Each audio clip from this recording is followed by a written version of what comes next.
isso aqui me faz relembrar há muitos anos atrás, quando eu estava no escritório da casa do meu pai e eu estava estudando lá.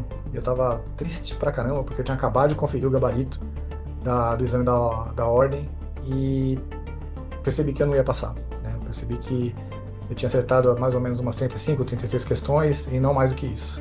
Então eu estava chateado, estava triste. Eu lembro que meu pai entrou no escritório e ele viu que eu estava assim e me perguntou, né? Mas filho, o que está acontecendo, né? Por que que você já é a segunda vez que você presta esse exame, né? É tão difícil assim, o que está acontecendo, né? E aí ele falou assim, mas qual a estratégia que você está usando? Que tipo de estratégia você usa para poder passar nesse exame? E eu falei, não tenho uma estratégia, né? Eu vou estudando, eu estudo bastante, entendeu? Eu faço questões simuladas e vejo o que acontece, né? Ele falou assim, não, você tem que definir uma estratégia. E aí, então, foi que eu criei esse modelo que eu vou explicar para vocês agora. Tá? Não estou vendendo curso, não é nada disso, tá? Mas realmente o exame da OAB é mais sobre estratégia e psicologia do que de decorar livro, né? Você pode decorar quando você quiser. Você pega o vademecum lá, entendeu? Vai atrás e você não consegue passar. Você deve estar aqui na casa dos... Nem eu estava lá atrás, né? Na casa dos 35, 36, 37, 38 questões, entendeu? E mesmo assim não chega nos 40. Então são 5 pilares fundamentais aí, uma dica bônus que eu vou passar para vocês agora, para mudar a sua forma de encarar a prova, para criar uma estratégia para passar, tá bom?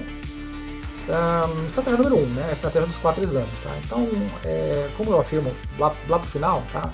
O exame de ordem, ele não é uma corrida de 100 metros, ele é uma maratona. Tá? Uma maratona onde você vai devagar e sempre. Bom, o que você vai fazer? Você vai fazer o primeiro exame e vai mapear nesse primeiro exame o que você errou, onde você está pior. Qual é a pior matéria que você foi?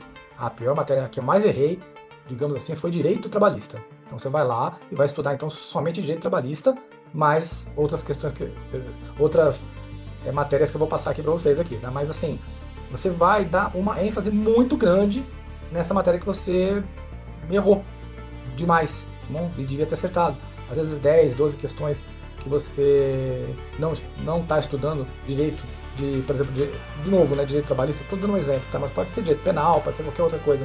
Você não está estudando direito, entendeu? Está te prejudicando demais, tá bom? E a cada prova você faz um diagnóstico, né? Então você pode perceber que da primeira para a segunda você já vai melhorar em direito trabalhista. Aí já não é mais direito trabalhista na segunda prova, seu problema vai ser outro. Seu problema vai ser, digamos assim, direito penal, da segunda para a terceira. Aí na terceira, entendeu? Vai ser outra. Ou seja, quando você chegar na última prova, que eu espero que você não passe de 4, entendeu? No total, entendeu? Você vai estar abrangendo todas as questões que você não vai bem, porque você já estudou somente as matérias que você não foi bem, tá? Então, a estratégia dos 4 exames ela é muito boa, porque significa que você não vai ficar decepcionado se você reprovar em um único exame. Você vai ficar atento daquele único exame que você reprovou, você vai ficar atento no que é que você deve estudar, tá bom? Dica 2, né? Armadilha do enunciado. Isso aqui é muito importante, tá? Você tem que entender o que está sendo perguntado. Se você não entender a pergunta, você vai dar uma resposta qualquer, tá bom? Uma palavra invertida ali transforma uma alternativa A em uma alternativa D. Fácil, fácil, fácil, fácil, tá bom? Então você lê o enunciado, tá? Com bastante atenção, tá? Porque um advérbio de negação ou então uma inversão de sentido da frase pode mudar completamente a resposta correta, tá bom? Você pega a caneta, você sublinha as palavras-chave para garantir que você não vai perder nenhum detalhe importante ali na tua prova. Tá? Se você entender o que está sendo perguntado, você vai acabar ganhando umas 3 ou 4 questões a mais aí por conta de desatenção. Então muita gente, por conta de desatenção, de não ter entendido o que foi perguntado direito, entendeu? Acaba perdendo essas 3 ou 4 questões. Tudo aqui é uma questão de detalhe, tá? Então, estudar, o primeiro pilar, né? Estudar 4 provas seguidas da matéria que você foi mal, entendeu? É um detalhe, que vai te fazer acertar mais 3 ou 4.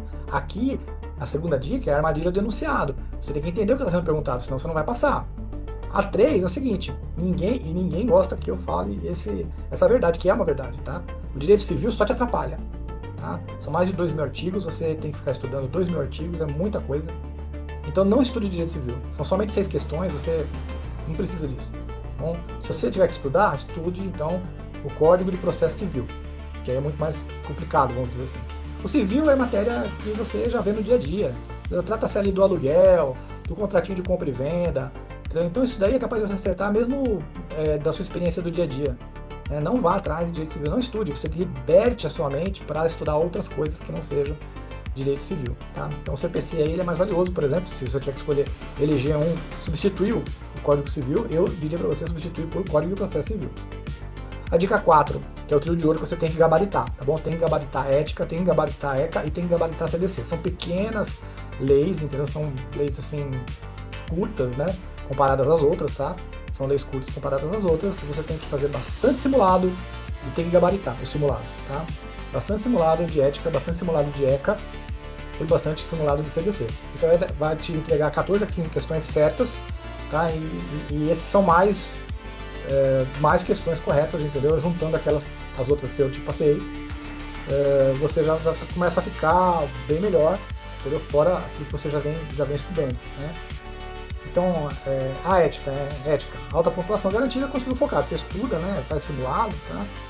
ECA e CDC, os dois têm são leis pequenas, tá? Mas os dois têm 2 questões, salvo engano, são 2 questões de cada, tá? No exame da OAB, tá? Faz um tempo que eu não tenho muito contato, mas eu acredito que ainda deva existir 2 questões para cada. Então, se você gabaritar ética, ECA e CDC, você tá bem na fita. E não vai estudar no dia da prova, tá? Não vai estudar no dia da prova. E eu até recomendaria não estudar um dia antes, tá bom? Porque o cansaço vai reprovar mais do que a falta de estudo. Tá bom? Então você vai fazer o quê? Vai estudar no mesmo dia que você vai fazer a prova, somente vai ficar cansada. Você vai guardar 3 ou 4 coisas e esquecer outras 10, 15, 20 coisas, entendeu? Então esquece esse negócio de estudar no dia da prova, esquece. O que você já estudou até a sexta-feira ali, antes do exame, já te bastou, entendeu? Ou você vai bem ou você vai mal. Bom, então pode esquecer. Se você não está conseguindo dormir, entendeu? Então isso também é uma coisa que influencia. Você tem que dormir bem, você tem que almoçar, comer uma refeição leve, tá? No dia da prova, então você leva o que? Água é muito importante, você tem que se hidratar, tá bom? O seu bem-estar é muito importante. O seu bem-estar vai te garantir aí mais umas 2 questões, né? Leva chocolate, tá bom? Para comer doce, né? Algum doce, alguma coisa que tenha glicose, porque a glicose ela vai diretamente influenciar no teu bem-estar, entendeu? E ali naquele meio de prova, entendeu? Aquela paradinha para ir no banheiro, para tomar água, para comer um chocolate, entendeu? Ela é muito importante, ela eu diria até estratégica, é o que vai te fazer acertar aí mais 2 ou 3 questões, entendeu? Então, eu acho que é importante você ter isso ter isso na sua cabeça, tá bom?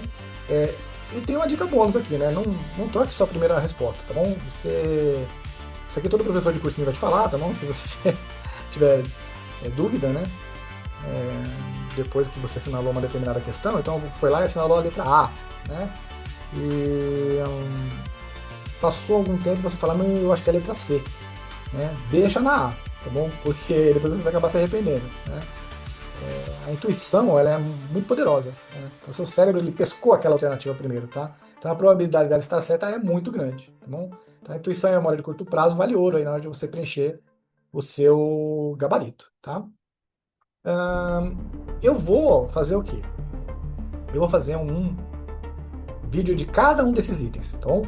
Um vídeo de cada um desses itens. Como é que você faz o primeiro pilar, né? As 4 provas, como é que você pode destrinchar isso daí, enfim. Lembrando, mais uma vez, né, que a aprovação na OAB é uma maratona, tá? Então você vai 3, 4 exames, tá bom? Mas você tem que melhorar a cada exame, tá? Não é uma corrida de 100 metros rasos, não é para você chegar e acertar a primeira de primeira e falar, passei, tá? Para você receber esse conteúdo, obviamente, você tem que se inscrever, tá? Ativa as notificações aí e acompanha os próximos vídeos, tá? Que vamos abrir a caixa de ferramentas aí de cada pilar, tá? E se você tiver com um problema específico, tá, sobre uma determinada matéria em específico, deixa no comentário qual desses pontos aí é o mais difícil para você hoje, tá? É o estudo, é o tempo de estudo, o que está acontecendo, qual é a matéria que você mais erra, enfim, coloca aí nos comentários e a gente vai conversar sobre isso, tá bom? Bom, a gente se vê então no próximo vídeo. Um abraço, até mais, tchau, tchau.